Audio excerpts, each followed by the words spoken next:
Hey there, so my name is Juna, and today I want to be talking a little bit about the 5 most common misconceptions that we have about intuition and also working with intuitives. So I've been a practicing intuitive now for about 13, 15 years or so, long time it feels like, and I do it as my work in the world, and I've also done it as a hobby. I absolutely love the art of cultivating intuition and sharing it with others. And so when I first got into this work, I had a lot of ideas around what intuition was and also what it meant when I worked with intuitives and what I thought that they could do and see. And so I want to talk about some of those today.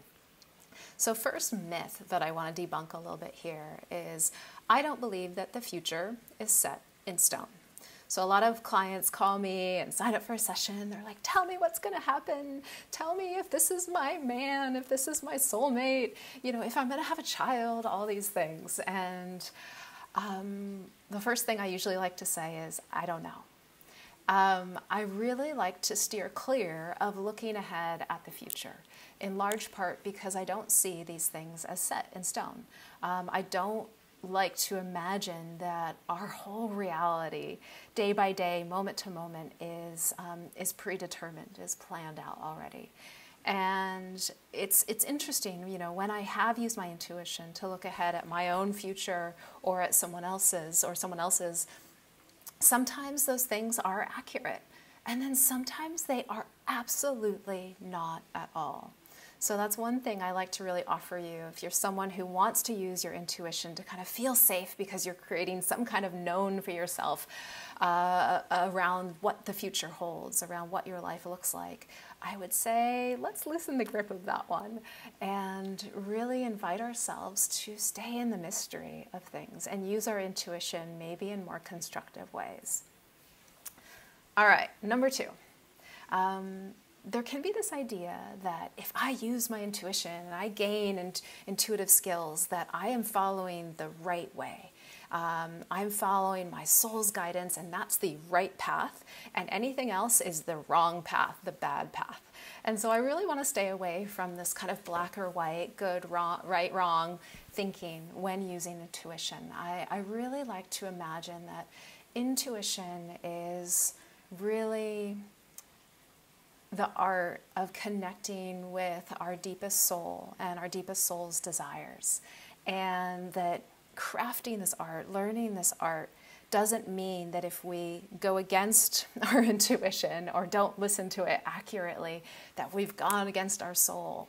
I'd say that it's really important to do the best we can. And having been someone who, really spent years learning to hear my intuition, I also spent just as many years going against what my intuition was asking me to do.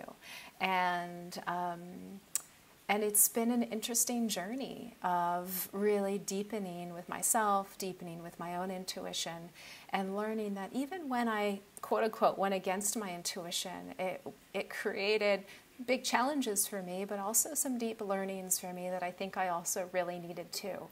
So I like to stay away from that black and white thinking around intuition is the right path and everything else is the wrong path. All right, number 3.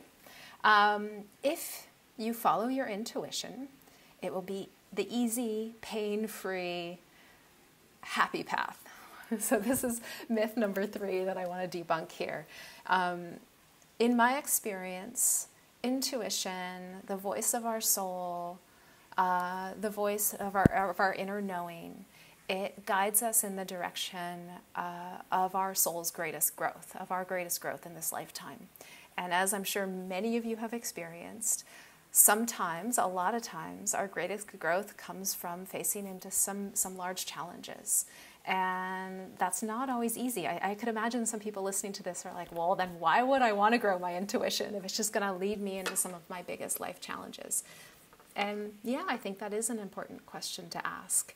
And having faced a lot of those challenges, I am now, not in the moment, but now can look back with a lot of gratitude. Like, wow, yeah, my intuition did guide me to get into that relationship. It did guide me to take that job. And though that was challenging, and though it stretched me like no other thing, I am now, years later, very grateful for those experiences. And so I think it is really important with that larger picture perspective to be able to look back and say, wow, yeah, my intuition did guide me into that. It was hard. It was scary. It made me not trust my intuition going forward. But now having that bigger picture perspective, I can look back with gratitude. Wow, I did need that life lesson. So I think that is something helpful to think about when you are cultivating this gift and or working with intuitives is just because your intuition is guiding it, or just because an intuitive is guiding you towards something, a job, a relationship, a move, whatever it is, it doesn't mean it's going to be rainbows and unicorns and easy. It can also bring about great challenges, great pain at times, but it doesn't mean you made the, again, wrong choice. Number 4. To use your intuition, you don't need to sit up straight, be very serious and meditative and very, very spiritual. So I'm a goofball. I'm an intuitive that eats chocolate right before I do sessions with clients. Don't tell anyone. I think that it is really important to be human and to use our intuition, which again, I feel like at its core, it's just really listening to the voice of our deepest, wisest self, our soul, and to be able to access that 24/7 when you're folding the laundry, when you're doing the dishes, when you're standing in line at the bank. It doesn't require always this meditation and this deep silence and this deep seriousness. I really love to play with intuition and find all the creative ways that it can come about. At the grocery store, I'll pick up 2 items and be like, okay, hands, tell me, which one should I buy? And I'll just let my hands kind of light up with energy, like whichever one is the item I should buy. So there's just infinite ways to play with our intuition. And yes, meditation and learning to quiet the monkey mind, I think, is an important skill to grow this intuitive muscle, but it's not absolutely essential for every time you're doing this. All right, and number 5. I think there's an idea that people who have intuition are the ones who can see things.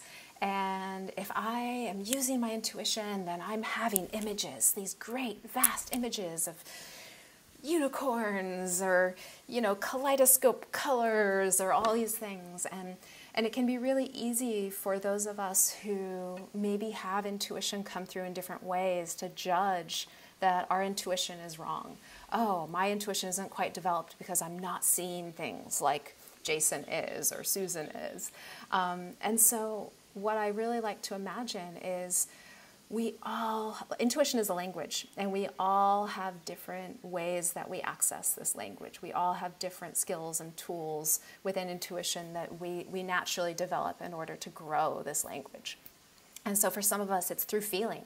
Some of us are very body-based, and we use our body to really connect with intuition, and we get these feelings. We walk into a room or we meet someone, and our body lights up or our body contracts. For others, there's just a deep knowing that pops in, where we just have an inner voice, or we just have a deep knowing of something, and it just arises out of nowhere, and we don't necessarily even have control of it. And for some of us, it's also an image or a feeling or dreams that give us deep images that come up. So intuition arises in many different ways, and there's not just a standard way that means that you are a right intuitive and you're doing it good and you're highly developed, and then the other people are not. No, there's infinite ways that we access intuition. So I wanted to share about all these different myths that we can have around intuition and around working with intuitives. And if you want to know more, I would love to deepen with you around this work. I have an upcoming course called Awakening Your Intuition, and it starts on Sunday, October 13th, and I'll provide the link down below. All right, hope you're having a wonderful day. Bye-bye.